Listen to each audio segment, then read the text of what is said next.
37장 1절부터 17절까지 말씀입니다.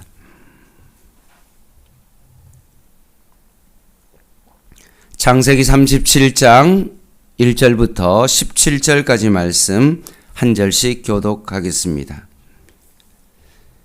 야곱이 가나안 땅 곧 그의 아버지가 거류하던 땅에 거주하였으니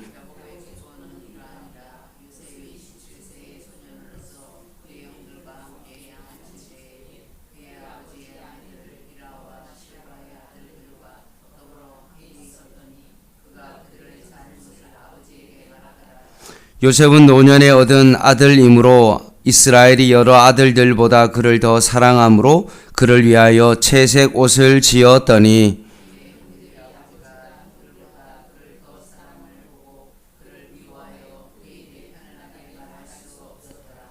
요셉이 꿈을 꾸고 자기 형들에게 말하매 그들이 그를 더욱 미워하더라. 우리가 밭에서 곡식단을 묶더니 내 단은 일어서고 당신들의 단은 내 단을 둘러서서 절하더이다.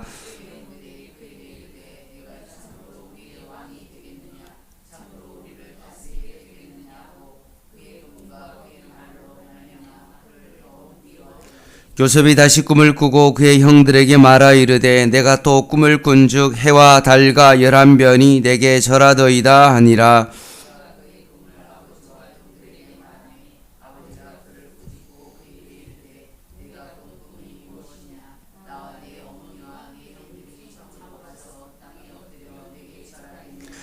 그의 형들은 시기하되 그의 아버지는 그 말을 간직해 두었더라.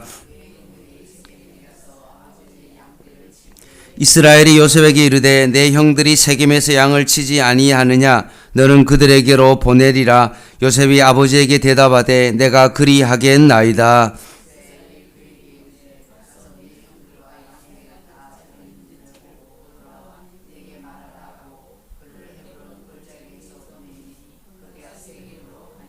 어떤 사람이 그를 만난즉 그가 그 들에서 방황하는지라. 그 사람이 그에게 물어 이르되 내가 무엇을 찾느냐.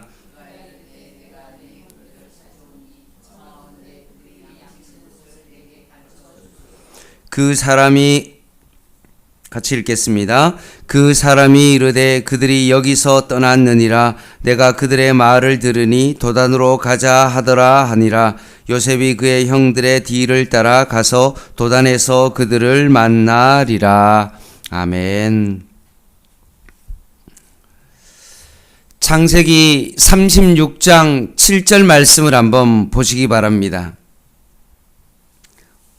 36장 7절에 보면 에서와 야곱이 서로 가축과 재물이 풍부하여 서로 함께 있을 수가 없어서 결국은 에서가 세일산에 거주하였다라고 말씀합니다.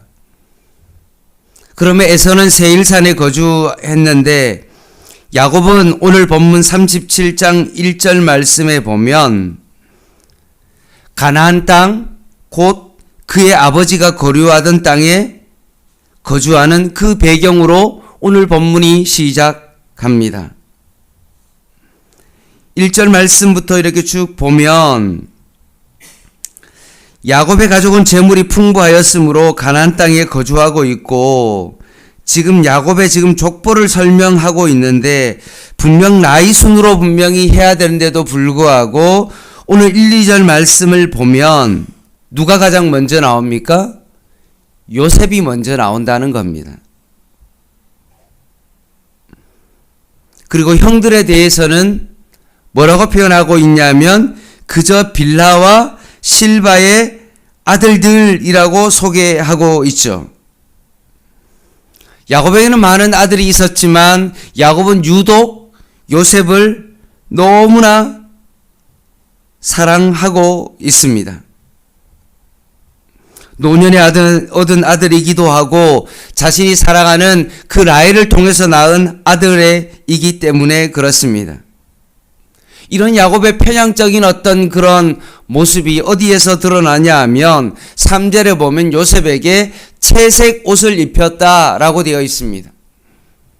채색 옷은 결국 모든 장자의 권한을 그 아들에게 넘기겠다는 그런 의미가 들어있는 옷입니다. 그리고 그 옷은 정말로 긴 옷으로 소매가 있고 발까지 가려진 어떤 그런 옷으로 평상복이 아닌 예복입니다. 그러니 그 옷을 입고서는 일을 할 수가 전혀 없는 어떤 그런 것이요. 유목민으로서는 도저히 입을 수 없는 어떤 평상복입니다. 이만큼 야곱이 요셉을 편애했기 때문에 이 모습을 지켜보던 다른 형제들은 요셉을 미워할 수밖에 없었던 것입니다. 그래서 결국 4절 말씀에 있는 것처럼 형들은 요셉에게 더 이상 편안하게 말을 할 수 없을 정도의 사이가 된 거죠. 완전히 형제들과의 어떤 사이가 갈라졌다라고 되어 있습니다. 야곱은 믿음의 가정이지만 문제는 외부에서 터진 것이 아니라 사실 내부에서 일어나고 있었던 것입니다. 창세기 34장에 보면 디나가 세겜에서 너무나 부끄러운 일을 당하였고 그것을 결정하는 가정 속에 시므온과 레위가 아버지와 상의도 하지 않은 채 독단적으로 소통하지 않고 그 살인을 저질렀고 분명 대화로 풀을 수 있었음에도 불구하고 대화가 단절되어서 결국 더 큰 갈등을 만들고 있었다는 것입니다. 이것만 있는 것이 아니라 창세기 35장에 보면 르우벤이 아버지의 첩 빌하와 동침하는 성적 타락을 보여주고 있습니다. 야곱의 가정이 지금 에서와 물질이 많아서 헤어질 수밖에 없고 뭔가 많은 어떤 세상적으로 잘 나가는 어떤 그런 축복을 받긴 받았지만 사실은 오히려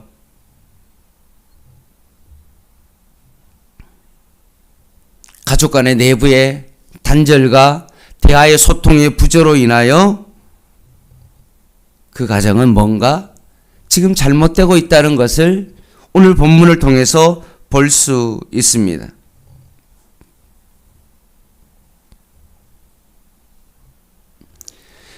야곱이 자신의 소년의 어떤 시절의 모습을 살펴봤을 때도 동일하게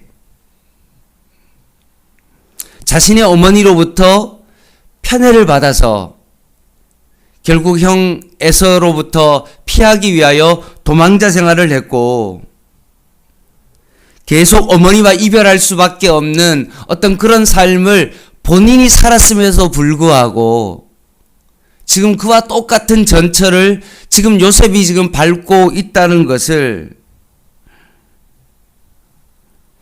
왜 야곱이 몰랐을까요?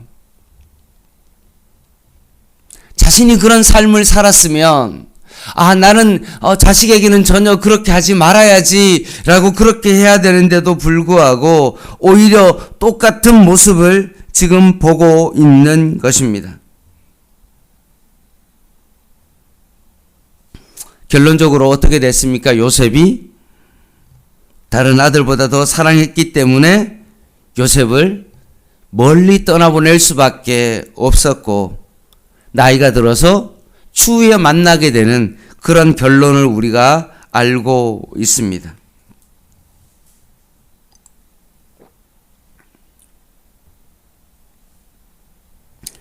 사랑하는 성도 여러분, 물질의 복이 다가 아닙니다. 자식을 잘 뒷바라지 해주는 어떤 그런 물질을 내가 벌고 있다고 해서 내가 자식에게 잘하고 있다라고 여러분 그렇게 생각하시면 안 됩니다. 내가 다른 부모들처럼 내가 자식을 잘 못해줬다라고 생각하면서 자기 자신을 자책할 필요도 없습니다. 물질이 다가 아닌 거죠. 얼마나 부모가 자식들을 바라보면서 공평하게 대해주고 편애하지 아니하고 가족 간에 잘 소통할 수 있다면, 그렇게 된다면 된 것입니다. 오늘 이 야곱의 가정을 보면서 우리 가정을 다시 한번 되돌아보고, 혹시나 나에게 이런 모습이 있다면, 가정 안에 어떤 소통이 참 부재하고 가정 안에 뭔가 이상한 기류가 흐르고 있다면, 여러분 오늘 이 본문을 통해서 다시 한번 여러분은 하나님 앞에 이 문제를 놓고 기도해야 되는 것입니다. 자식들이 바라보면서 부모가 편애하는 것처럼 바라보고 뭔가 한쪽에만 사랑을 계속 쏟아붓고 있다고 자식들이 느낀다면, 자식들 간에 서로 소통이 없고 누군가를 미워한다면, 이 관계를 회복하기 위해서 여러분이 먼저 하나님 앞에 기도하셔야 되고, 이런 부분이 일어나지 않도록 여러분 정말로 최선을 다해서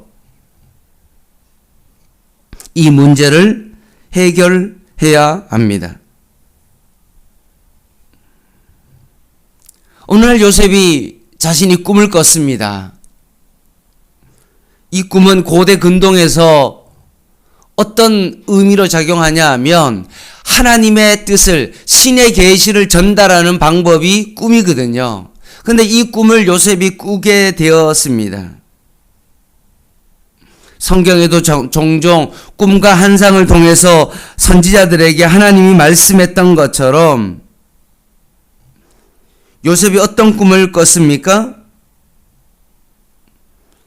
열왕곡식단이 자신에게 전하는 꿈을 6절부터 쭉 나오죠. 이 꿈을 소식을 들은 형들이 기분이 나쁠 수밖에 없습니다. 그래서 너가 정말 우리의 왕이 되겠느냐라고까지 말합니다. 그리고 이 꿈으로 인하여 더욱 미워하게 되었다라고 되어 있죠. 그리고 이 꿈이 단회적으로 끝나는 것이 아니라 두 번째 꿈을 꾸는데 9절에 보면 이렇게 되어 있습니다. 요셉이 다시 꿈을 꾸고 그의 형들에게 말하 이르되, 내가 또 꿈을 꾼즉. 어떤 꿈을 꿉니까? 달과 해와 달과 11별이 내게 절한다 라고 말합니다. 여기서 해와 달은 누구를 의미합니까? 아버지와 엄마죠. 아버지와 어머니입니다. 조금 전 꿈에는 형들만 곡식 11단이 전하는 꿈이 아니라, 이번에는 부모님들까지도 자신에게, 요셉에게 절하는 꿈을 말한 것입니다.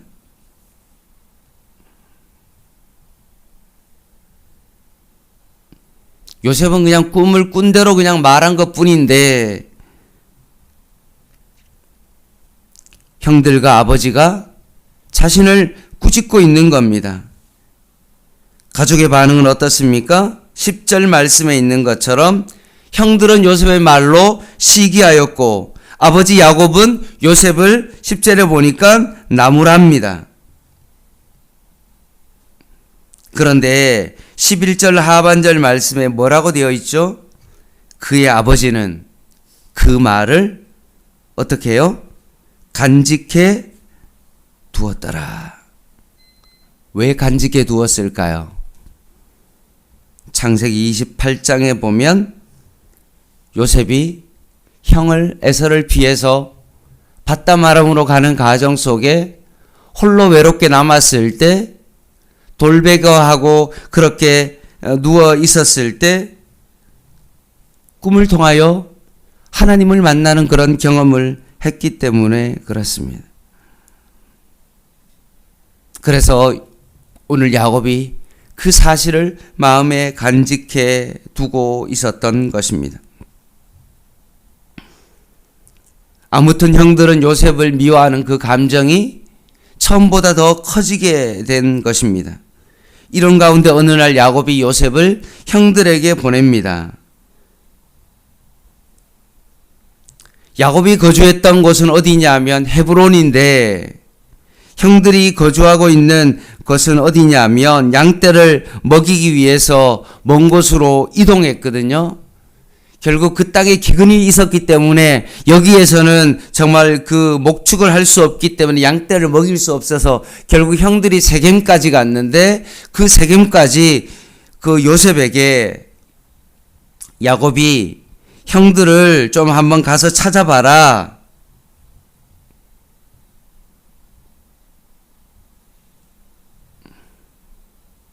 그래서 세겜까지 어느 정도냐면 한 80km 정도 되니까 한 4일 길을 가서 요셉이 형들을 찾았는데 형들이 없는 겁니다.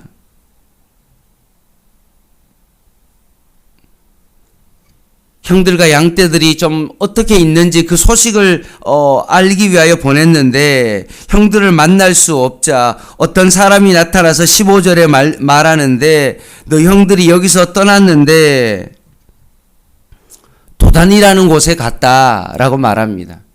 그러면 거기 세겜에서 도단까지는 거의 한 21km 정도 북서쪽으로 올라가니까 또 요셉이 하룻길을 형들을 찾아서 떠나는 그런 장면으로 나오고 결국 17절에 보면 거기서 도단에서 형들을 만나게 되어집니다.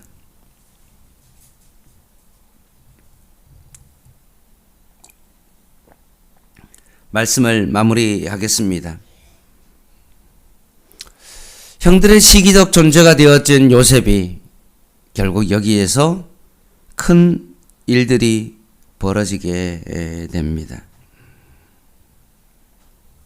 오히려 요셉을 생명을 해하려고 하는 장면이 이제 내일부터 보게 될 것입니다.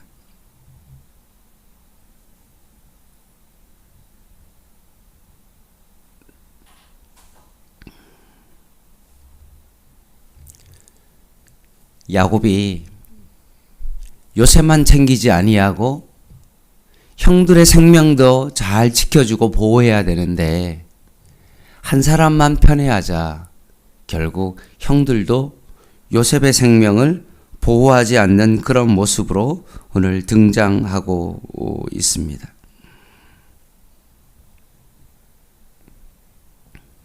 아버지 야곱이 형들을 사랑하지 않으니까 그 사랑이 흘러가지 않으니까 결국 형들도 그 요셉을 사랑하지 않는 그런 모습으로 나타나고 있습니다.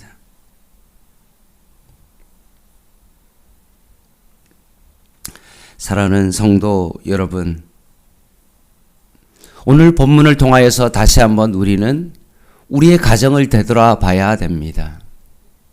물질이 다가 아니라 과연 우리의 가정은 사랑의 관계를 가지고 서로 사랑하며 살아가는 그런 가정인지를 되돌아봐야 됩니다. 물질이 다가 아니라 얼마나 우리가 서로를 사랑하며 부모는 자식을 바라보면서 동일한 마음으로 편애하지 아니하고 자식을 보호하고 그 사랑이 자식에게 흘러가고 그 사랑을 받은 그 자식들은 형제 안에서 서로가 서로를 바라보면서 사랑하는 어떤 그런 관계가 되어야 됩니다.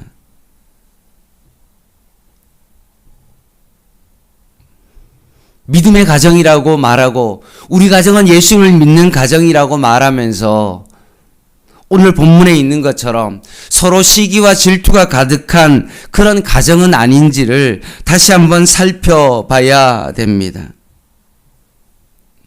가정은 하나님이 허락하신 귀한 공동체입니다.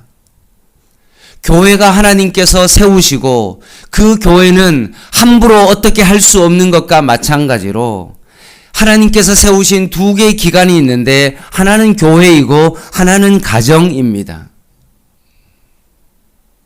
이 가정을 우리가 하나님의 사랑으로 어떻게 잘 세우냐가 너무나 중요한 것입니다.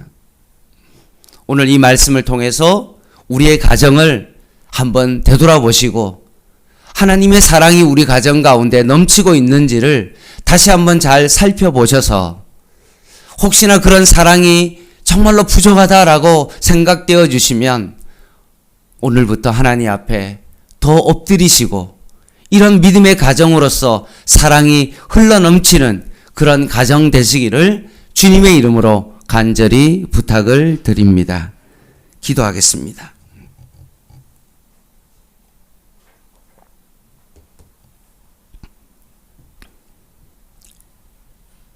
하나님은 사랑이신데 그 하나님의 사랑이 우리 가정 가운데 넘쳐나게 하여 주시옵소서.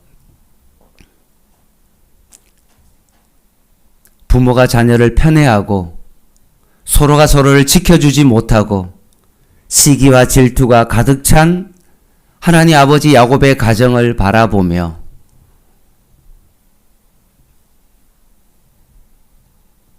유대 종교 지도자들이 시기와 질투가 가득하여 예수님을 못 박았던 것처럼 혹시나 우리도 우리 안에 시기와 질투로 인하여 우리가 십자가에 예수님을 못 박는 그런 일이 일어나고 있지는 않는지를 되돌아보게 하여 주시고 다시 한번 우리의 가정이 믿음의 가정으로 사랑의 가정으로 회복되게 하여 주시옵소서. 예수님의 이름으로 간절히 기도드립니다. 아멘. 개인 기도 하시겠습니다.